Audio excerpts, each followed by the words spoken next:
Hey, Phil, it's Peter King. How are you today? I'm doing just fine, and how are you? I'm doing great. I'm wide awake. And Phil, what do you do for a living? Well, basically, everything I do centers around either my music production. I write songs about the aliens that talk to me, or I make videos about it, which I post online, and I run my website, and now I'm sort of delving into the world of energy production. And you make a living doing that? I do.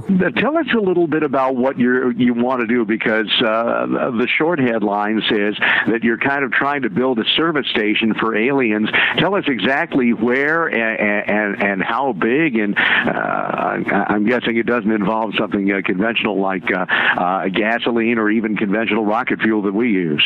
A lot of people are reporting that it's a gas station for the aliens, and in some sense, I suppose it is. I'm planning on producing hydrogen gas, which can then be collected in alien ships.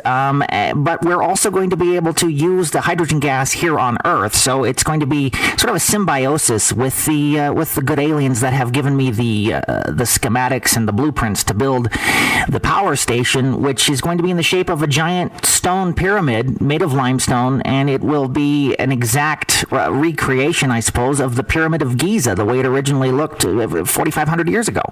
Now, these aliens you say have given you the blueprints, where are they from and what have they told you to do? Well, the main alien that I speak to is Zaxxon. He's the leader of the good aliens. He's from very, very far away, and he's from the planet named Zaxxon, which was actually renamed after him when he became leader. And that was how long ago? Well, he became leader 600 AD. He's very old. How do they communicate with you? Well, can you keep a secret? Say again? The aliens will communicate with me in several ways. I do have a shortwave transceiver that I've refurbished, which they sometimes, if they're close enough within our galaxy, I can usually pick up their transmissions and translate those. They also are able to speak with me telepathically, which is enhanced by a microchip that they've implanted. It's not a microchip like we understand it to be. It's their own version of sort of a Pentium chip, I suppose.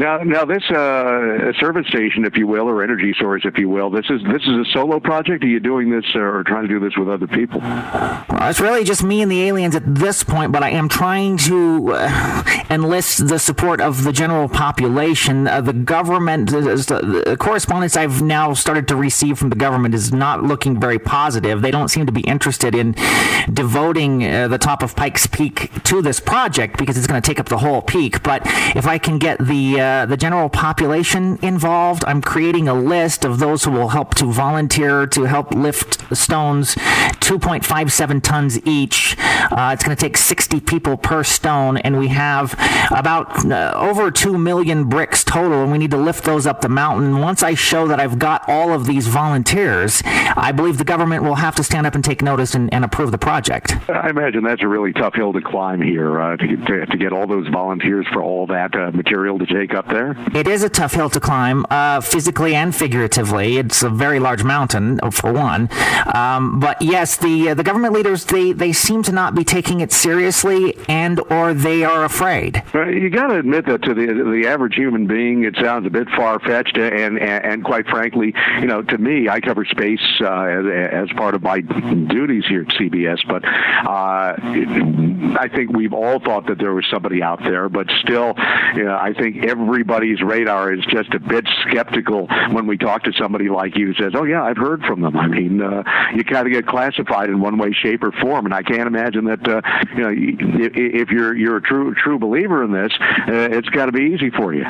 Well, yeah, I mean, the aliens have been talking to me since I was, as long as I can remember, since I was really a baby, and they've communicated with me all my life, and so to me, it's second nature, and it's my understanding that most people don't have those experiences, so I guess I understand their skepticism, but at the same time, I have people who are following me on Facebook and Twitter, and they visit me on my website, and they email me with their support, so I know that there are others out there who are open-minded enough, and they have heard what I'm saying, and they listen to the songs, because I have subliminal messages embedded in my music and in my videos that will then help people to be more receptive, and these people are slowly but surely starting to come around and understand.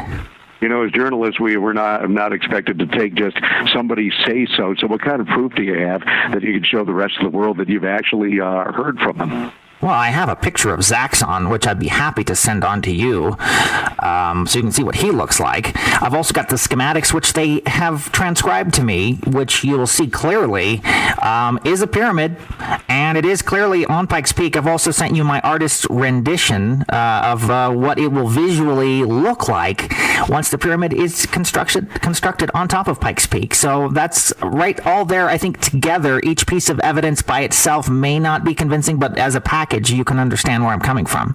The TV report I saw on this also said that you think this would be a big tourist destination if you built this. There's really a whole lot of pros to the project. It will be a tourist attraction, which will bring money to the region and to the state of Colorado. It will create jobs with all those people. Well, I can't really afford to pay them, so it won't create jobs in the traditional sense, but it will look good on their resumes that, oh, hey, I helped to carry stones up a mountain and I built the pyramid, and so that will help to give them employment in the future, which is essentially the same thing as creating jobs over the long term.